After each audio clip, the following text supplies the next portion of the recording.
What's going on YouTube? Today's November the 11th and we're about to go deer hunting. I'm going to tell you a little bit more about Veterans Day and the things that it means for me here in just a few minutes. We're going to start the goat here and let it warm up, and then we're going to head out. So as many of you may know, I'm a veteran. I served in the Army for about 8 years. And one of the things I like to do on Veterans Day to remember the time that I spent serving, and since the holiday is for people like me and my brothers and sisters in arms who had served, I like to go hunting, and it's just a way for me to remember the day and reflect on the time that I spent serving. So this has been a yearly tradition since about 2011. I started doing it while I was on active duty back then, and I've continued on. The only reason I did not do it prior to then is because I was always deployed. So we've got Susie with us today, and she loves to ride, but she hates guns. So any loud noises, even clapping your hands, will spook her. It's just the way she's always been. So she tolerates me going deer hunting, and in exchange for the ride, I guess you could say. So anyways, we're headed over that way, so we'll catch up once we get ready to go towards the stand.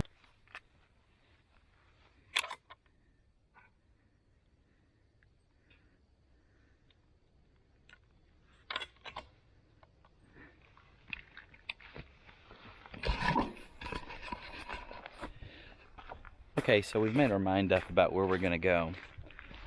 If you guys have seen the video where I brought the muzzleloader out to fire it and blew my good camera up, or at least the mic portion, if you haven't seen that, it'll be in the top. So we're hunting basically in the same area. So I think I explained this in the last video, or maybe I didn't touch on it, but I'm not a part of the lease that we're currently walking on. However, there's 600 and some odd acres back here that is public land that doesn't have an access road except through our lease. So essentially for us, it's another 600 acres that we can hunt where we don't have to worry about the general public being on it. I was going to take the drone up and fly it over to the stand that we'd actually be hunting, but it is just raining enough right now that everything is getting wet. So you know, just one of those days.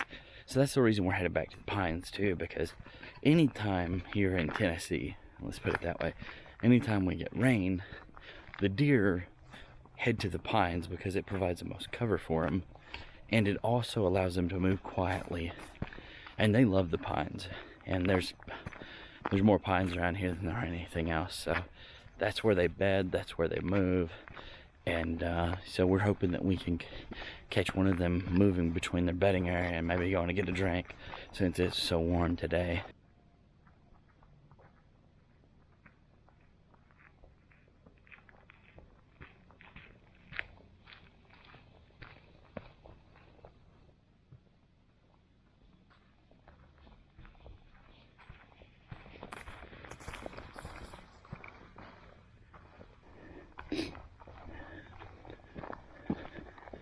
So here's our grain field.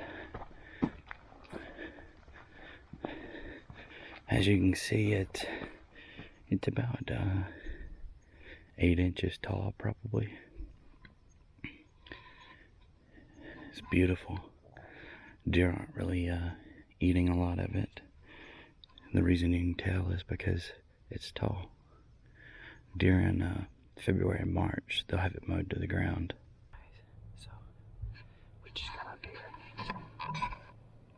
trying to cool off a little bit. A lot of hunters bring snacks with them to the stand. I'm not a snack guy. Not on the stand anyway.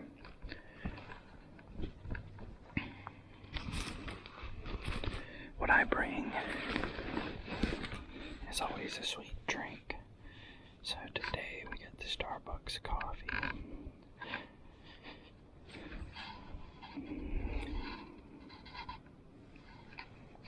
We've been on stand about 15 minutes. We're gonna indulge in our drink.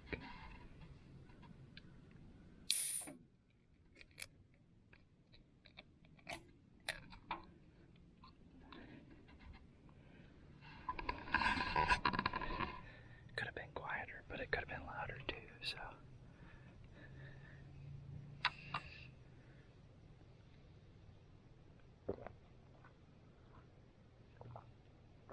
Cheers. So we're about to finish up the day here. It's a little after 4:30.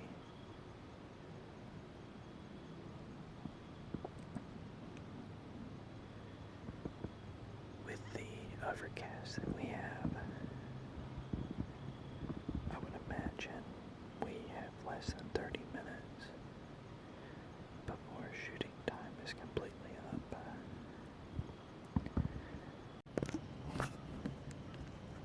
Can you see him?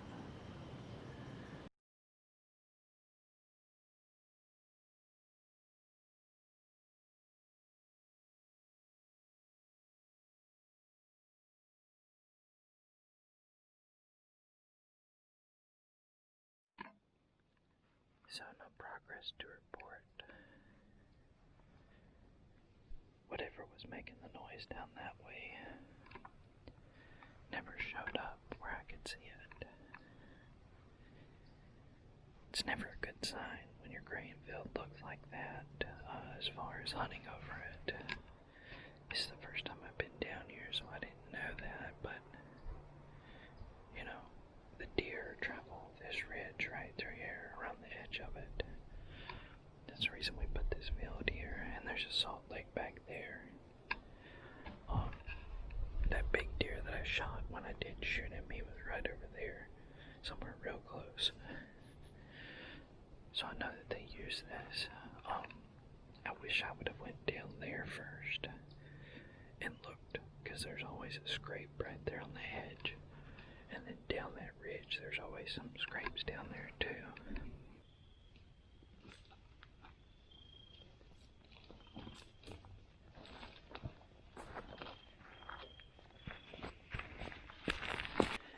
Okay, everyone. So today ended up being one of the rare days where I didn't see a deer in the evening. Appears pretty common to always see a doe at least on a green field, so when you have a day like today where you didn't see one, it's one of the more rare events. We're getting pretty close. Picked up my can. Woohoo, recycling.